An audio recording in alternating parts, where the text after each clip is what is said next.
Pemirsa, sebagai upaya konservasi nilai-nilai yang terkandung dalam lontar, Museum Pustaka Lontar Dukuh Penaban Karangasem melaksanakan digitalisasi lontar yang bekerja sama dengan ISI Surakarta.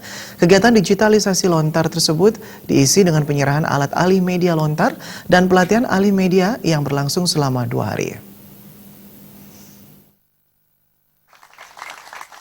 Menurut Pendesa Adat Dukuh Penaban, Inengah Swaria, kegiatan digitalisasi lontar merupakan bentuk upaya penyelamatan naskah-naskah lontar yang tersimpan di Museum Pustaka Lontar Dukuh Penaban. Digitalisasi atau alih media menggunakan sebuah alat sederhana rancangan tim dari ISI Surakarta yang mendokumentasikan naskah lontar ke dalam bentuk digital, sehingga nantinya bisa ditampilkan secara daring atau online dalam bentuk website. Kegiatan yang berlangsung selama 2 hari ini melibatkan tim dari Pusat Studi Arsip Seni ISI Surakarta yang memberikan pelatihan bagi masyarakat setempat. Saat ini Museum Pustaka Lontar Dukuh Penaban memiliki 315 cakap lontar yang sudah terregistrasi dan sekitar 4.000 salinan yang ditulis dalam huruf Latin. Upaya ini diharapkan akan mempermudah generasi selanjutnya dalam mengakses lontar.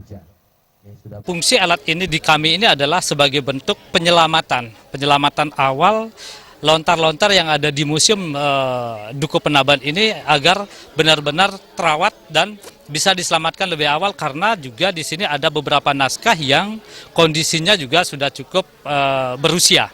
Kemudian selain lontar di sini juga ada naskah manuskrip dalam bentuk salinan, ya, dan itu ditulis dalam bentuk kertas dorsela sehingga tintanya juga sudah mulai memudar, sehingga ini kita lakukan penyelamatan lebih awal melalui digitalisasi.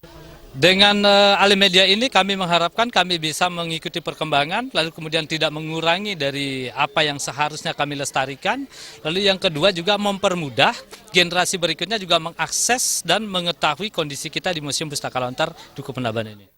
Suari menambahkan saat ini pihaknya lebih fokus pada penyelamatan isi museum sambil mengupayakan terwujudnya bangunan fisik. Sementara itu, menurut Koordinator Tim Pengabdian Masyarakat ISI Surakarta, Agus Heru Setiawan, kegiatan ini melibatkan 3 orang dosen dan mahasiswa dari Pusat Studi Kearsipan. Pihaknya merancang sebuah alat reprograf portable yang sederhana sehingga nantinya bisa diaplikasikan secara mandiri oleh masyarakat. Pada intinya, alat kami coba untuk mengembangkan alat yang selain mobilitasnya tinggi, bisa digunakan dengan mudah, diaplikasikan secara mudah, dan mempunyai tingkat finansial yang murah dengan pengaplikasian teknologi tepat guna. Jadi apa yang kami kembangkan dari alat ini adalah sesuatu yang menggunakan teknologi-teknologi yang biasa ada dalam kehidupan kita sehari-hari, seperti misalnya pemanfaatan power bank, kemudian lampu LED, dan segala macam.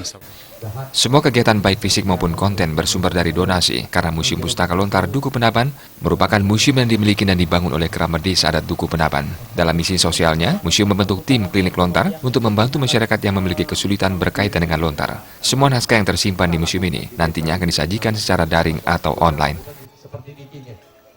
Eka Yana dan Artaya, Bali TV.